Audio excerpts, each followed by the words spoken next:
इधर देखो, यहां देखो, सब लोग सुनो। तो हरपाल नाम के एक भक्त थे भगवान के,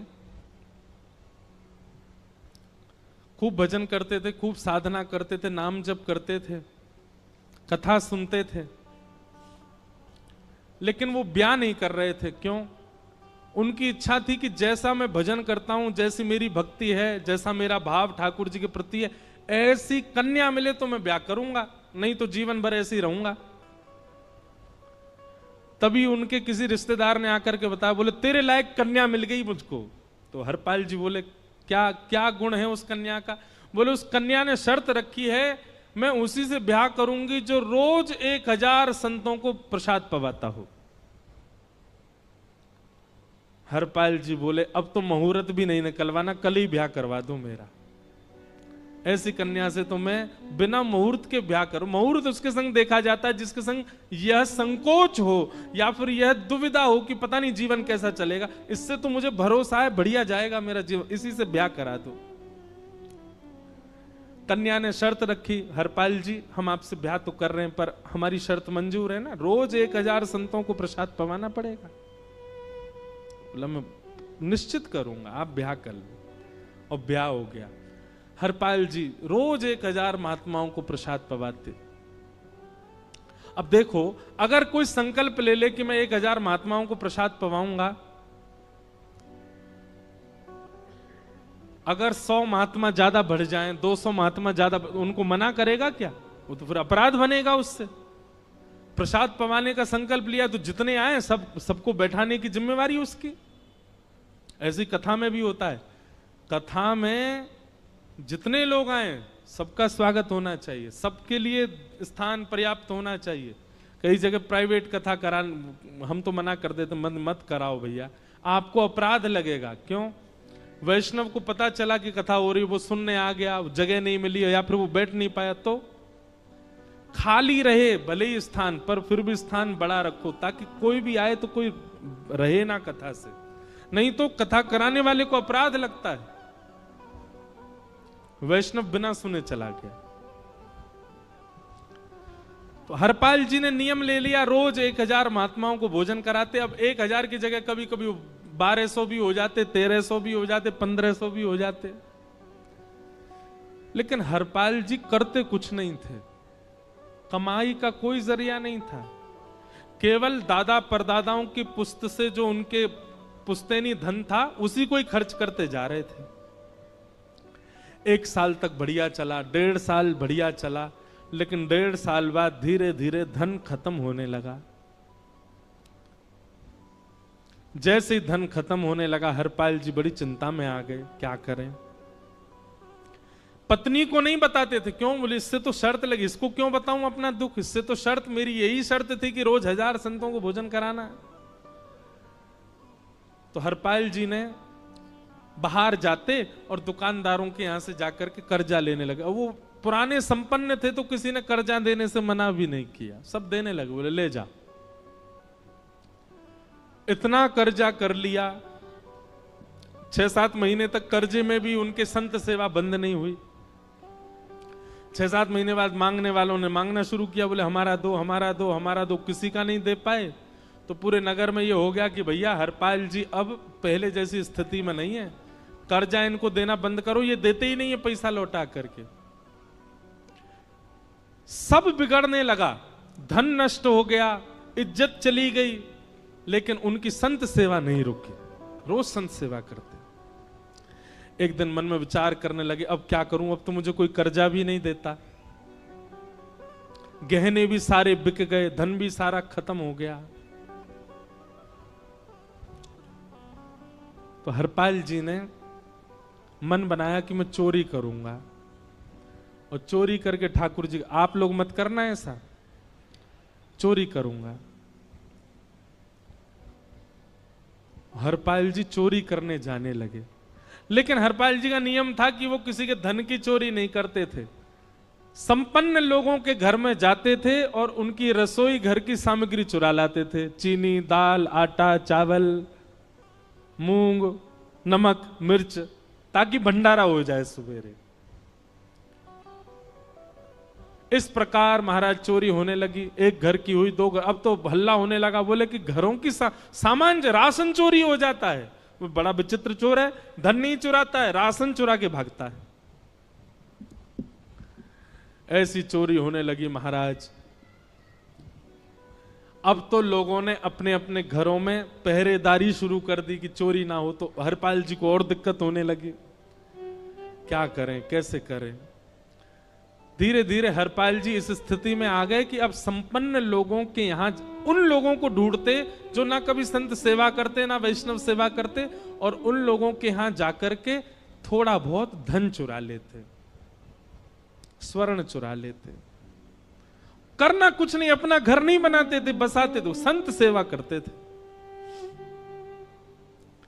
ठाकुर जी रीझ गए हरपाल से।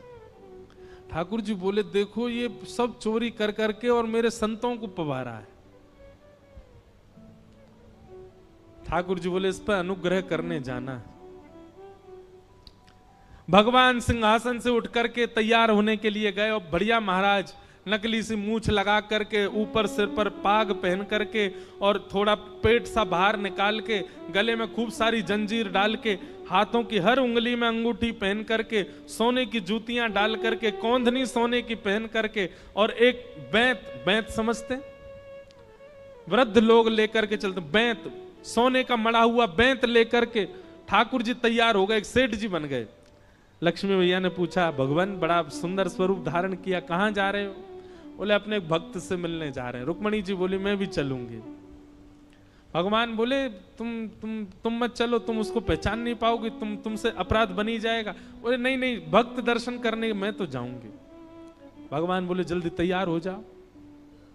सब लोग इधर देखो, वहां से कोई सामग्री आ रही है, कथा यहां हो रही है, इधर देखो, और फिर हम आंख बंद कर लेंगे, चाहे आप कहीं देखो। आंख खुली है तो हमको ही देखो। रुक्मणी जी एक सेठानी बन गई, ठाकुर जी सेठ जी बन गए, और दोनों ने मन में विचार किया कि हरपाल जी को दर्शन देना है। और यहां हरपाल जी की स्थिति क्या थी? अब संत सेवा के लिए कहीं से भी धन नहीं मिल रहा था। तो हरपाल जी एक मार्ग पर जाकर के बैठ गए और सोचने लगे, कोई धनवान यहां से निकलेगा तो उसको लूट लूंगा, और लूट के भाग जाऊंगा, सारा धन संत सेवा में लगा दूंगा। तभी उस मार्ग पर कोई और तो आया नहीं, ठाकुर जी सेठ बन करके आ गए। और महाराज खूब सारे गहने पहन करके, पाग बढ़िया सोने की जड़ाऊ पाग पहन करके, ऐसे वस्त्र पहन करके, और छम छम करते चलते आ रहे हैं। उन गहने ही बज रहे हैं ठाकुर जी के।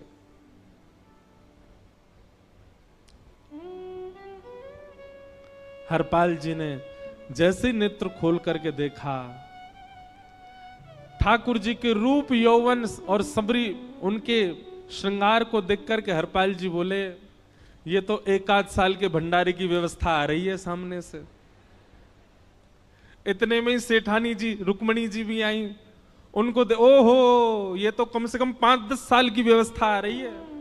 अगर ये दोनों लूट लिए जाएं तो 10 साल चोरी नहीं करनी पड़ेगी। देखो कितना धन संपन्न। हरपाल जी के बगल में जैसे ही ठाकुर जी पहुंचे, हरपाल जी बोले, भैया जय श्री कृष्ण, प्रणाम। ठाकुर जी तो नाराज हो गए, क्या भगवान का नाम बोलता है सुबह सुबह? तुम सब लोग बड़े पाखंडी हो, ढोंगी हो, और हमने सुना इस गांव में एक रहता है, वो चोरी डकैती करता है, और फिर कहते हैं संत सेवा करता है। ऐसी काय बात की चोरी भैया? करता तो चोरी है, भले उससे भली संत सेवा करता हो, नाम उसका हरपाल है, हम सब जानते हैं। भगवान का नाम मत लो हमारे सामने। हरपाल जी समझ गए, वो तो बिल्कुल भगवत विमुख है, इसकी तो एक अंगूठी भी नहीं छोड़नी मुझको, इसका तो सब लेके जाऊंगा। अगर ये बदले में जय श्री कृष्णा बोलता तो एक आध गहना छोड़ देता है इसका में, पर ये तो इतना बिखर रहा है भगवान का नाम सुन के, इसका कुछ नहीं छोड़ूंगा, सब ले जाऊंगा।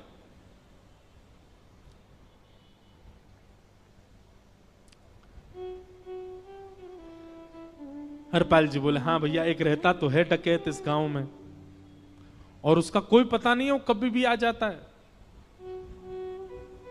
लेकिन एक मार्ग जंगल में होकर के है, उसमें गांव में नहीं जाना पड़ता। जंगल से गुप्त चुप निकल करके पूरे गांव पार हो जाएंगे, आप शहर पहुंच जाओगे। उसका रास्ता मुझे ही पता है। सेठ जी बोले तो तुम हमको पार करवा दो। हरपाल जी बोले मैं पार तो करवा दूंगा, लेकिन भगवान मेरे घर कुछ मेहमान आए हैं, उनके भोजन आदि की व्यवस्था के लिए मैं तो बाजार आया था, मेरे पे धन नहीं है। आप यदि मुझको कुछ दे देंगे तो मैं घर पर व्यवस्था करके आऊंगा, तुरंत आपको लेकर के गांव पार करवा दूंगा। ठाकुर जी ने उसको कुछ सोने की मोहर दे दी, बोले लो तुम अपने घर की व्यवस्था कर आओ। हरपाल जी ने सामग्री खरीदी, घर पर पहले व्यवस्था करके आए। बोले आज की व्यवस्था हो जाए, क्योंकि आज तो 10 साल का सब चोरी करना, समय लगेगा। पत्नी से कहा भोजन प्रसादी बनाओ, संतों को पवाओ। संत पूछेंगे मैं कहां है, तो कहना कि आप लोगों की 10 साल की व्यवस्था करने गए आज। हरपाल जी लौट करके आए और सेठ जी से कहा आइए आइए चल दीजिए मेरे साथ और हमारे संगी चलना बिल्कुल। ठाकुर जी रुक्मणी जी चलने लगे। जैसे ही विहंगम जंगल में पहुंचे, भयंकर भयावह जंगल, बीच जंगल में जैसे ही पहुंचे, हरपाल ने पीछे मुड़ करके देखा, दोनों चले आ रहे हैं। तुरंत महाराज वो तो अपने रूप में आ गया, शेर की तरह गर्जना करने लगा, अपनी लाठी धर दी सामने और अपने सिर का स्वाफा निकाल करके सामने बिछा दिया। भगवान जो सेठ जी के रूप में आया, भगवान बोले भैया ये क्या कर रहे हो? बोले मैं ही हरपाल हूं। सारे सामग्री निकालो, डाल दो यहां पे, एक चीज भी मत छोड़ना, नहीं तो तुम जानते नहीं हो तुम्हारा क्या करूंगा। ठाकुर जी तो थर थर कांपने लगे। रुक्मणी जी बोली देखो कैसा नाटक कर रहे हैं। रावण के आगे नहीं डरे थे, कुंभकर्ण के आगे नहीं डरे, हिरण्यकश्यप के आगे नहीं डरे, और वो हरपाल के आगे ऐसे कांप रहे हैं। भगवान तो मन की सब समझ जाते हैं, कौन ही मारने, वो तुम भी कांपो क्यों? बोले भक्त है भैया, ये हमारो भक्त है। अनुब्रजाम में हम नित्यम पूये ये तन्य रेणु भी, इसने हमारे लिए सब गवा दिया, हमारे वैष्णव संतों के लिए सब लुटा दिया, इसके आगे भयभीत होने में कोई लज्जा नहीं। लक्ष्मी नारायण दोनों कांप रहे हैं और हरपाल कह रहा सब निकालो। ए सेठानी जी कान के कुंडल उतारो। कान कुंडल उतार दिए, नाक की नथनी उतार दी, सब उतार उतार के धर दिए, हाथों के सब कड़ूला आदि भी धर दिए। भगवान ने भी अपने सब उतार। बोले बैंत कहां लेके जा रहे, उसको भी धर दो। बोले अरे भैया बुढ़ापे की लाठी, हम गिर जाएंगे। बोले कुछ नहीं गिरोगे, धर दो इसको। जीवन में कभी राम ना, जय श्री कृष्ण बोलने पे चिल्ला रहे थे मुझ पे, रखो इसको यहां पे। सारा धर दिया। बोले बहुत बढ़िया हो गया, अब 10 साल की व्यवस्था हो गई। इतने में भगवान की कनिष्ठ उंगली में एक अंगूठी थी। हरपाल बोला ये कहां बचा के ले जा रहे हो, उसको दो। बोले अरे भैया ये तो बहुत बचपन की हमारी अंगूठी है और ये आज तक हमारी निकली ही नहीं है और ये निकल ही नहीं पाएगी, इसको बाहर हम निकाल ही नहीं सकते, इसको तो रहने दो हमारे पास। बोले तुम क्या जानो, इस अंगूठी से कम 1 हफ्ता संत भोजन होगा और तुम पे तो दया करनी नहीं है। चिल्लाए थे मुझ पे जय श्री कृष्ण बोलने पर, निकालो इसको। भगवान खूब प्रयास करें, वो नहीं निकले तो हरपाल जी ने उंगली पकड़ी, बोले इसको काट देता हूं मैं, तुम्हारे पास उंगली रहने का कोई काम नहीं है, तुम उंगली से करते ही क्या हो।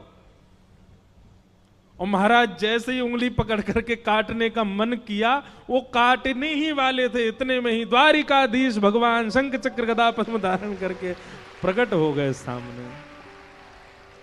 रुक्मणी जी महालक्ष्मी के रूप में प्रकट हो गई और दोनों ने अपने अंक में हरपाल को भर लिया।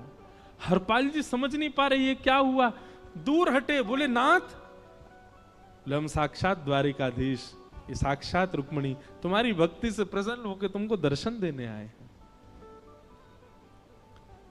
हरपाल जी घुटने के बल बैठ गए, रोने लगे, सर रख दिया चरणों में, पटकने लगे। बोले नाथ, मैंने अपने नाथ को लूटा, आज मैंने अपने स्वामी के साथ डकैती कर रहा था, मैं अपने स्वामी की उंगली काटने पर मजबूर हो गया था, इसका मतलब तो मैं पापी हूं। मेरा पाप इतना प्रचंड हो गया कि मैं आपके रूप को नहीं पहचान पाया। भगवान ने हृदय से लगा, नहीं हरिपाल,